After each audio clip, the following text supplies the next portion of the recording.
Oi pessoal, tudo bem com vocês? Eu espero que sim. Sejam muito bem-vindas, muito bem-vindos todos os que chegaram até esse vídeo. Hoje a gente vai começar mais uma aula da nossa Escola Bíblica Dominical dos adolescentes da Igreja Presbiteriana de Botafogo. E continuando aí o nosso assunto, os nossos estudos, a gente vai continuar pensando um pouco juntos sobre o Evangelho e sobre a mensagem de Jesus.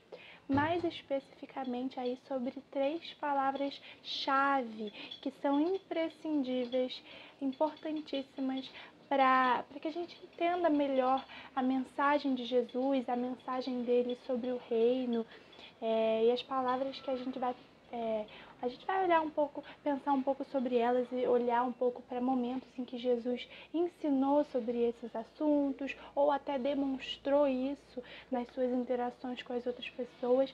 Enfim, a gente vai falar sobre conversão, discipulado e lei, que são 3 coisas que têm tudo a ver com o reino de Deus. Mas primeiro, antes de começar, quero te convidar a orar comigo para que a gente, enfim, esteja junto aí com Deus, peça a ajuda do Espírito Santo agora no estudo da Palavra de Deus. Vamos orar. Senhor, muito obrigada por esse dia, por essa aula. Eu agradeço porque mais uma vez podemos estudar a Tua Palavra e aprender com ela. Eu peço para que o Senhor envie o Teu Espírito Santo para nos guiar na leitura e na compreensão das Tuas Escrituras, Pai. Eu peço para que o Senhor nos ajude a sair daqui transformados pela Tua Palavra, pelo Teu Evangelho. Ajuda-nos, Senhor, a entender e a pôr em prática tudo que o Senhor nos ensina e nos fala por meio da Bíblia. Eu agradeço muito pela oportunidade de poder estar aqui falando com os adolescentes e com todos que estão assistindo. Peço para que o Senhor abençoe as nossas vidas com a Tua presença e com um relacionamento profundo contigo, Pai, a partir da transformação que o Senhor nos propõe pelo Evangelho. Enfim, Deus, essa é a minha oração no dia de hoje, antes de começar essa aula, que eu peço para que seja muito abençoadora e edificante para todos. Em nome de Jesus, amém. Há umas 2 aulas atrás, se eu não me engano, aliás, é uma aula até que está disponível aqui no YouTube, caso você não tenha assistido. Enfim, a gente falou sobre o reino de Deus, Esse reino que Jesus nos ensina ser espiritual e não um reino desse mundo, E aí a gente leu em Marcos 1, o versículo 15, em que Jesus nos ensina que esse reino também demanda arrependimento e fé. E essas 2 coisas têm tudo a ver com conversão, que é o nosso assunto agora do momento, porque a conversão nada mais é do que feita, formada aí por esses 2 elementos, o arrependimento e a fé. E ela trata-se de uma mudança de propósito, de ação. É uma mudança que começa aqui na mente e vem acompanhada de uma mudança moral, uma mudança comportamental também. É uma mudança total. E aí, nesse sentido, um texto que pode nos ajudar nesse momento está lá em João 3. Você pode abrir a sua Bíblia aí e esse texto, o texto que está aí em João 3, dos versículos 1 até 15, conta o encontro de Jesus com Nicodemos. Nicodemos era um fariseu, pelo que a Bíblia nos conta, e ele, admirado com as maravilhas e os milagres de Jesus, reconhece que ele vem da parte de Deus, porque ele fala, ninguém pode fazer estes sinais se Deus não estiver com ele. Ou seja, Nicodemos vai conversar com Jesus para se aproximar dele, para entender melhor o que é isso, quem é esse cara que faz sinais e coisas tão maravilhosas. Ele só pode... Deus tem que estar com ele, Olha tanta coisa que ele faz. E aí a resposta de Jesus é muito importante para o nosso assunto, porque Jesus vai falar para ele que, para ele entender, para ele se aproximar do Mestre e de Deus e tudo isso, era necessário uma experiência total de conversão, de transformação completa, Era preciso abandonar de verdade a vida antiga, a vida que ele vivia e começar uma nova. E aí Jesus também fala, diante aí da incredulidade do Nicodemos, Jesus fala que tudo isso só era possível por meio da atuação do Espírito. Mas vamos ler um pouquinho desse texto. Você deve ter aberto aí a sua Bíblia que eu pedi, em João 3. Eu vou ler só os versículos 3, 4 e 5, que é a resposta de Jesus. Isso que Jesus vai falar para o Nicodemos e a reação do Nicodemos também de não entender o que Jesus está falando. Enfim, vamos ler. A isto respondeu Jesus: em verdade te digo que se alguém não nascer de novo, não pode ver o reino de Deus. Perguntou-lhe Nicodemos: como pode um homem nascer sendo velho? Pode, porventura, voltar ao ventre materno e nascer segunda vez? Respondeu Jesus: em verdade te digo, quem não nascer da água e do Espírito não pode entrar no reino de Deus. Olha, gente, vocês perceberam nesse texto que o Nicodemos não entende nada dessa história de nascer de novo. Para ele não faz sentido, né? Como assim? Vou voltar para o útero da minha mãe e nascer de novo? E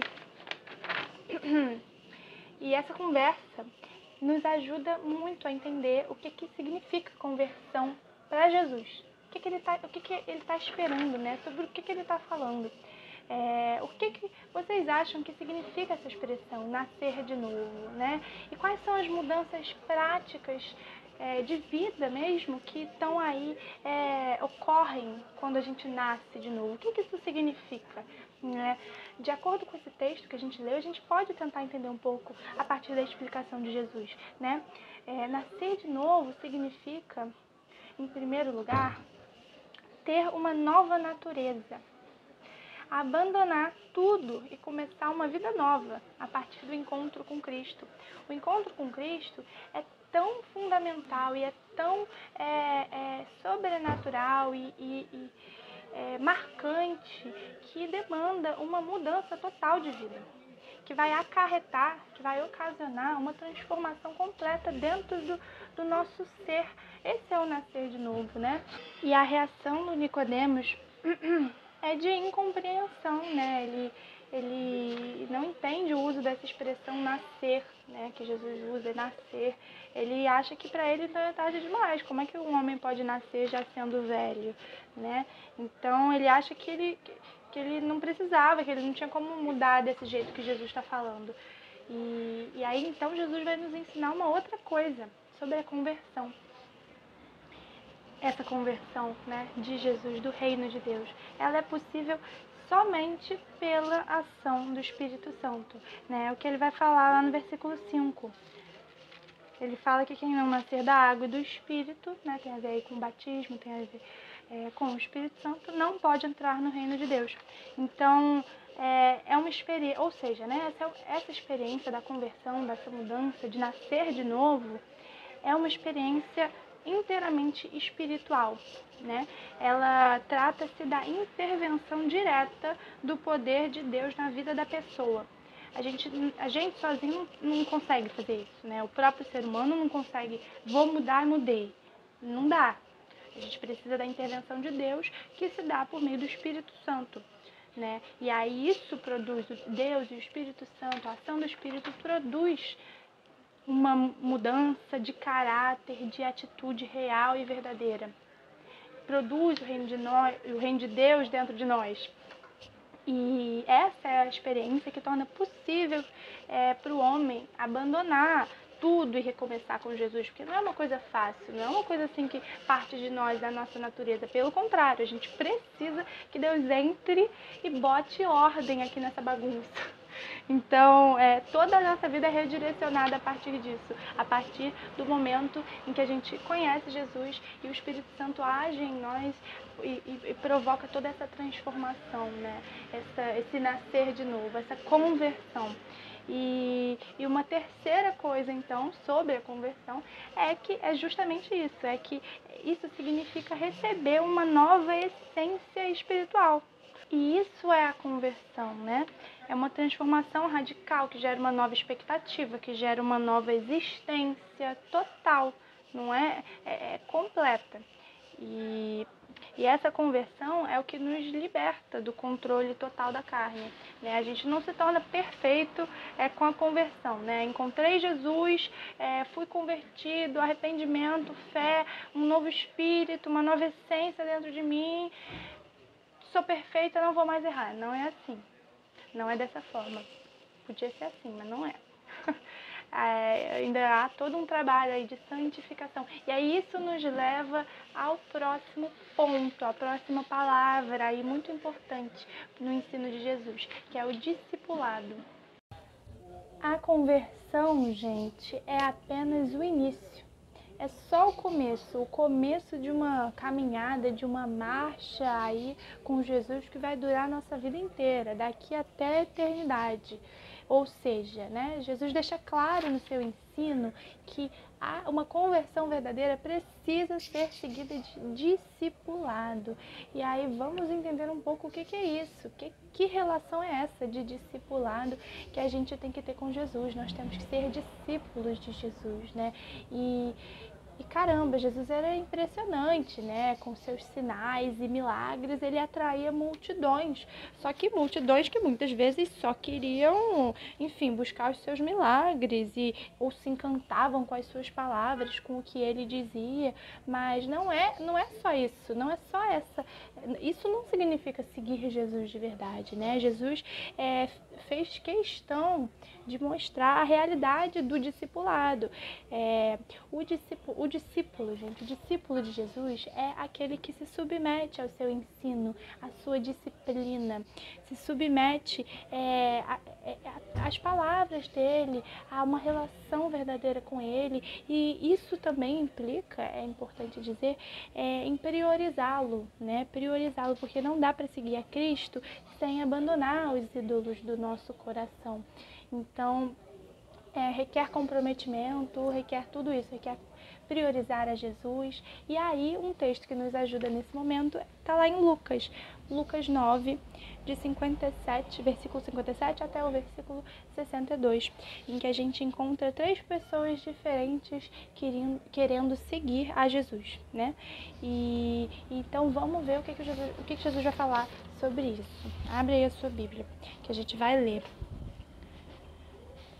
a partir do versículo 57. Indo eles caminho fora, alguém lhes disse: seguir-te-ei para onde quer que fores. Falando com Jesus, a pessoa. Mas Jesus lhe respondeu: as raposas têm seus covis e as aves do céu ninhos, mas o Filho do Homem não tem onde reclinar a cabeça. A outro disse Jesus: segue-me. Ele, porém, respondeu: permite-me ir primeiro sepultar o meu pai. Mas Jesus insistiu: deixa aos mortos o sepultar os seus próprios mortos. Tu, porém, vai e prega o reino de Deus. O outro lhe disse: seguir-te-ei, Senhor, mas deixa-me primeiro despedir-me dos de casa. Mas Jesus lhe replicou: ninguém que, tendo posto a mão no arado e olha para trás, é apto para o reino de Deus. Gente, vamos analisar esses 3 candidatos e a resposta de Jesus a eles. O primeiro, a pessoa que ele se oferece, né? Alguém que chega e se oferece para seguir Jesus. Ele fala que seguir-te-ei, vou te seguir por onde você for, Jesus, quero te seguir. E ele se oferece, só que Jesus percebe na hora que tinha outros interesses no coração dessa pessoa que chegou para falar com ele. Esse possível aí candidato ao discipulado, ele só estava buscando vantagens, buscando talvez uma vida boa, e então foi um candidato que não foi aprovado por Jesus, porque a resposta de Jesus nos mostra isso, né? Ele fala, o Filho do Homem não tem onde reclinar a cabeça, ou seja, ele percebe as intenções erradas no coração dessa pessoa e vai falar para ele: olha, não tem vantagem, não tem vida boa ou fácil em seguir a Jesus, né? Em me seguir. E aí o segundo candidato que pede, Jesus chama ele, né? Agora é diferente. Jesus chega e fala: segue-me. Tem esse chamado. E aí onde ele erra, né? Esse segundo candidato. Ele erra porque ele pede permissão para ir primeiro sepultar o seu pai. E o problema para qualquer discípulo é usar a palavra primeiro para qualquer outra coisa, que não Jesus. Porque, como eu falei, o discipulado demanda que a gente priorize o relacionamento com Jesus. Priorize, enfim, ouvi-lo, segui-lo e obedecê-lo, né? Antes de qualquer outra coisa. E o último, a resposta do terceiro candidato é parecida com a desse segundo, né? Ele também queria fazer outras coisas antes de seguir Jesus. Tipo, peraí, Jesus, eu vou, mas rapidinho, antes, deixa eu me despedir lá da minha família. Primeiro, deixa eu fazer uma outra coisa. E aí, qual é o problema aqui, gente? Mais uma vez, ele mostra que ele tinha outras prioridades, outras coisas acima de Jesus, né? Não rolou aí aquele comprometimento total que é necessário no discipulado. Então, as palavras de Jesus desmascaram toda a possibilidade de segui-lo com reservas, né? De seguir, mas não seguir totalmente, sabe? Vou seguir Jesus, mas espera aí. Entendeu? Peraí, tem outras coisas também que são mais importantes para mim. A gente falou um pouco sobre prioridades também numa outra aula. Mesmo que o terceiro candidato tenha se oferecido, ele também tinha um coração repleto de incerteza e dúvidas. Jesus viu a incerteza dele, né? Ele fala, ninguém que tendo posto a mão no arado, olha para trás, está apto para o reino de Deus. Essas pessoas não estavam aptas. Porque a verdade é que seguir a Jesus não é só se encantar com os seus milagres e com a sua grandeza, como as multidões, né? Que o seguiam, mas, enfim, sem nenhum compromisso, né? Só porque se impressionaram. Ser discípulo de Jesus não é só se impressionar com Jesus, ser discípulo de Jesus é estar, como eu falei, submetido à sua disciplina, é tentar se desprender, né? É claro, não é fácil, justamente por isso que também precisamos da intervenção divina, do Espírito Santo para nos ajudar, porque ser discípulo de Jesus é tentar se desprender ou viver tentando se desprender das suas vontades, dos seus anseios, das nossas vontades, dos nossos anseios, para nos submetermos, ou seja, para a gente colocar acima do que a gente quer, do que a gente acha, dos nossos outros interesses, colocar o que? A mensagem de Jesus acima de tudo isso. E é sem restrições, é sem reservas, é tudo ou nada. Então, gente, é só depois de entender de verdade o ensino de Jesus sobre, né, esses dois termos, esses dois processos aí, a conversão e o discipulado, é que a gente pode entender o seu ensino sobre a lei. O que Jesus vai falar sobre a lei, né, sobre os mandamentos de Deus ao seu povo, né, desde lá de Moisés. Por quê?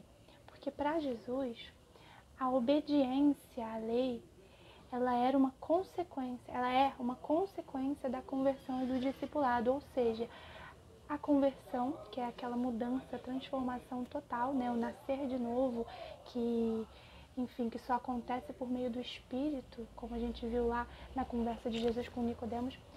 Esse nascer de novo, essa conversão que vai dar origem ao discipulado, né? A relação aí de aprendizado com Jesus, de submissão à sua mensagem, acima das nossas vontades e desejos, né? Priorizar a vida com Jesus, a relação com Jesus, a mensagem de Jesus. Essas duas coisas vão originar, vão ter como consequência uma vida de obediência à lei, né? Jesus ensina em Mateus, ele vai falar que uma árvore boa é conhecida pelos seus bons frutos. E isso é como o ser humano, né? O servo de Deus, o servo de Jesus, o ser humano bom vai ser conhecido pelos seus frutos, assim como o mal, né, vai ser conhecido pelos seus frutos maus. Então, uma vida de obediência à lei são os bons frutos, né? Os bons frutos que evidenciam a conversão e o discipulado que teriam acontecido anteriormente. Ou seja, a gente aprende aqui, né, que primeiro vem a mudança interior e depois vem a mudança exterior.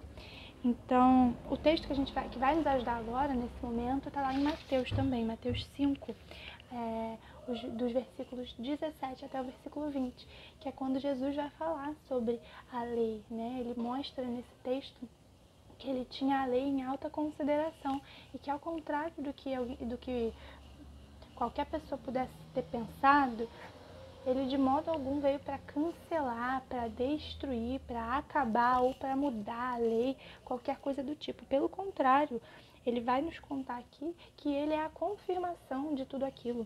E realmente a vinda de Jesus fala muito sobre a lei, porque Jesus obedeceu a Deus em tudo, inclusive nos mandamentos, né? Ninguém levou a lei tão a sério quanto ele. Enfim, vamos ler nosso texto aqui, Mateus 5, dos versículos 17 até 20. Abre aí na sua Bíblia para você poder acompanhar comigo. Jesus vai falar, ó. Não penseis que vim revogar a lei ou os profetas. Não vim para revogar, vim para cumprir. Porque em verdade vos digo, até que o céu e a terra passem, nenhum i ou um tio jamais passará da lei, até que tudo se cumpra. Aquele, pois, que violar um desses mandamentos, posto que dos menores, e assim ensinar aos homens, será considerado mínimo no reino dos céus. Aquele, porém, que os observar e ensinar, esse será considerado grande no reino dos céus. Porque vos digo que se a vossa justiça não excederem muito a dos escribas e fariseus, jamais entrareis no reino dos céus.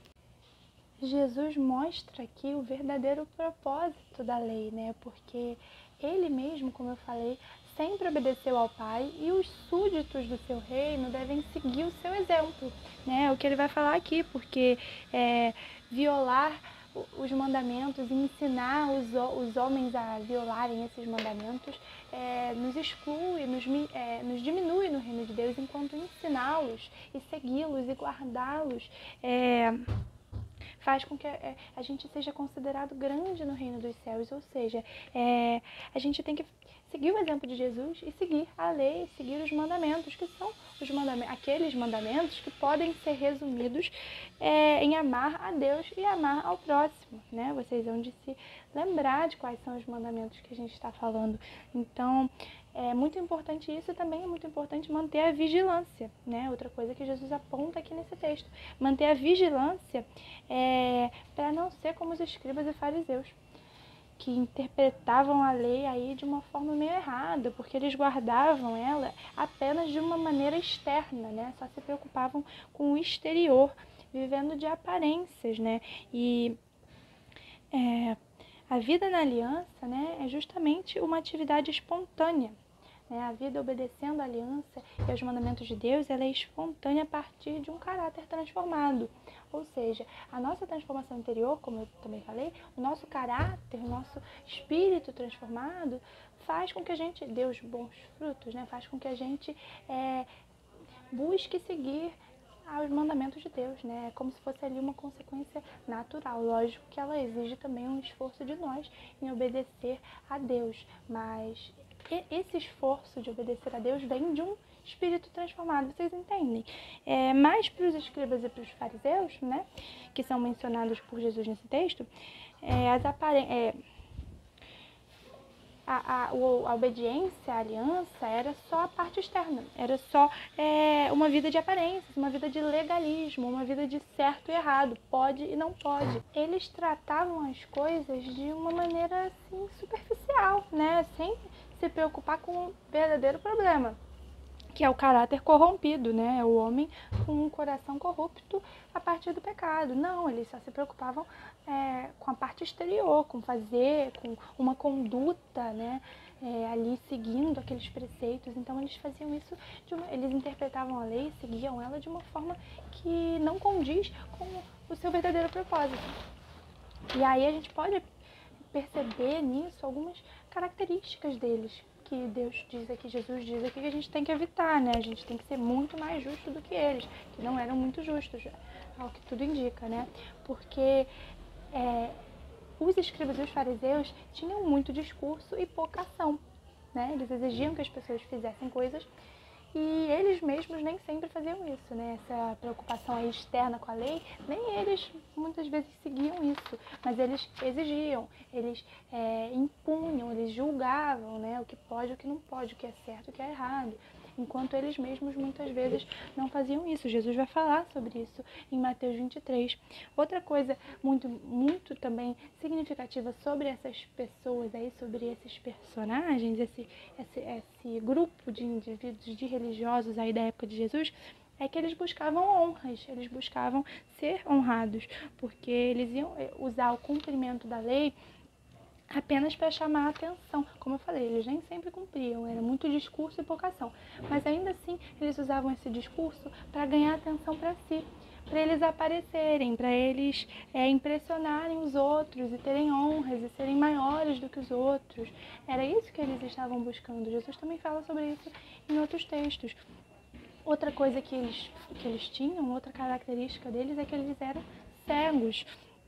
Apesar de examinar as escrituras e serem conhecidos como os doutores, os estudiosos da lei, eles não entendiam de verdade, não enxergavam o que as escrituras ensinam, né?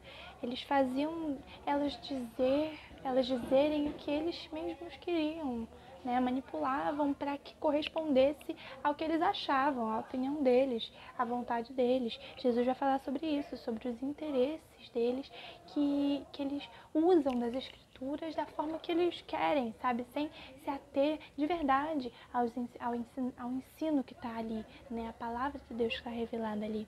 E eles desprezavam também os mensageiros de Deus, os profetas, porque normalmente os profetas vinham para pedir mudança, né? Para pedir mudança de atitude, conversão também. E eles não queriam nada disso, lógico. Eles estavam ali com o poder, eles estavam ali com a honra e muitas vezes desprezavam e faziam mal e atacavam e perseguiam os profetas mensageiros de Deus.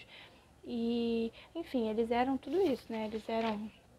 Tinham muito discurso, pouca ação, eram hipócritas, buscavam honra, eram cegos porque não conseguiam enxergar o que estava ali nas escrituras que eles liam e liam, mas eles liam com os seus próprios interesses em primeiro lugar, né? Enfim, eles eram legalistas e hipócritas, né? Eles se preocupavam com detalhes, mas ignoravam o que era, por exemplo, essencial, a piedade, o amor ao próximo. Jesus fala sobre isso também.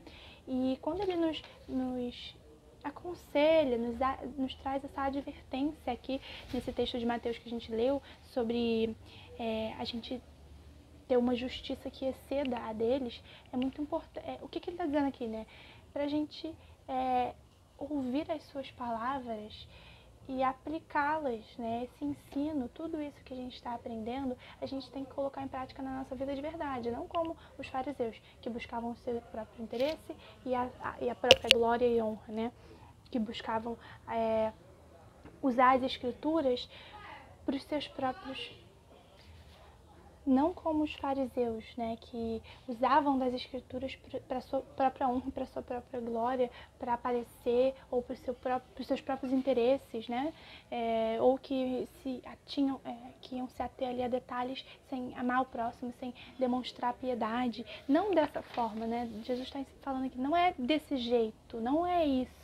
A justiça de verdade não é esse tipo de conduta, né? Não é falar e não fazer, é falar e fazer. E isso de reconhecer que a mudança e a conduta externa vem depois de uma transformação interna, né? A mudança interna vem antes da externa. Jesus nos ensina aqui, né, sobre a conversão, o discipulado. Ele vai falar sobre esses assuntos em vários outros momentos. Isso também deve pautar a forma como a gente vai tratar as outras pessoas, né?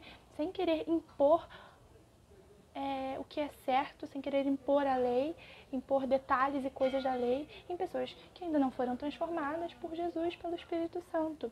Porque é inútil, né? A ordem não é essa, e inverter essa ordem pode ser perigosíssimo, né? Os fariseus e os escribas inverteram totalmente essa ordem e não se preocupavam com o interior, se preocupavam com mudanças externas, com o que é certo e errado. E aí, enfim, Jesus critica muito eles por por conta de tudo isso que a gente falou, tudo isso que a gente viu que eram características muito ruins desses grupos religiosos. Enfim, gente, é isso. Estamos chegando aqui ao fim da nossa aula. Vocês compreenderam, né, essa trilogia, esses 3 conceitos chave para entender e para viver também, por favor, porque é prático, para viver o reino de Deus, para entender e viver o reino de Deus e os ensinamentos de Jesus. É a conversão, o discipulado e a lei, né? Jesus nos ensina, então, que a conversão é o novo nascimento, é uma vida transformada em que passamos a ser seus discípulos, aí vem o discipulado, e viver em obediência, em devoção à sua lei, aos seus mandamentos, à sua vontade, que está expressa aqui na Bíblia. Então é muito importante a gente sempre continuar estudando a Bíblia, como a gente faz aqui na nossa EBD. Enfim, quando Cristo entra no nosso coração, né, quando a gente se encontra com Ele, quando Ele se revela a nós, a gente tem um encontro verdadeiro, a gente tem que dar meia volta, né, nos nossos caminhos, na nossa caminhada, e mudar totalmente. E aí a gente começa a caminhar em direção ao céu, né, em direção à eternidade, obedecendo, né? Isso tudo requer obediência, submissão, requer que a gente coloque a mensagem de Jesus, requer que a gente coloque Jesus acima das nossas vontades, né? Enfim, aí vem o discipulado e a obediência à lei. E é isso. Essa é a nossa aula de hoje. Espero que vocês tenham gostado, aproveitado, que Deus tenha falado com vocês e ensinado, assim como Ele tem feito comigo por meio desses estudos. Vamos fazer uma oração para a gente terminar e, enfim, agradecer a Deus por tudo que a gente pôde aprender hoje. Pai, muito obrigada por essa aula, muito obrigada, Senhor, por tudo que o Senhor nos ensinou. Muito obrigada, Deus, por cuidar de nós e nos ensinar por meio da Tua Palavra de forma tão completa e perfeita. Eu agradeço pela vinda de Jesus, pelo ministério, pelas palavras de Jesus que nos ajudam a compreender a realidade do reino que Ele veio fundar e do qual nós podemos, pela sua infinita misericórdia, fazer parte. Pai, muito obrigada por tudo isso. Eu agradeço pelo sacrifício de Jesus, que é o que permite que nós possamos ser transformados e obter perdão pelos nossos pecados. Muito obrigada, Deus, pela Tua Palavra, muito obrigada por esse dia. Peço para que o Senhor abençoe a nossa igreja, abençoe cada pessoa que está assistindo, de onde quer que for, Pai, quem quer que seja. Eu peço para que o Senhor cuide, abençoe, ensine e nos ajude nessa caminhada, Deus, que é uma caminhada que se iniciou na nossa conversão. E, enfim, eu peço para que a gente jamais se desvie desse caminho, né? Em nome de Jesus, Senhor, eu oro com muita gratidão no dia de hoje. Amém. Tchau, gente. Um beijo. Até a próxima.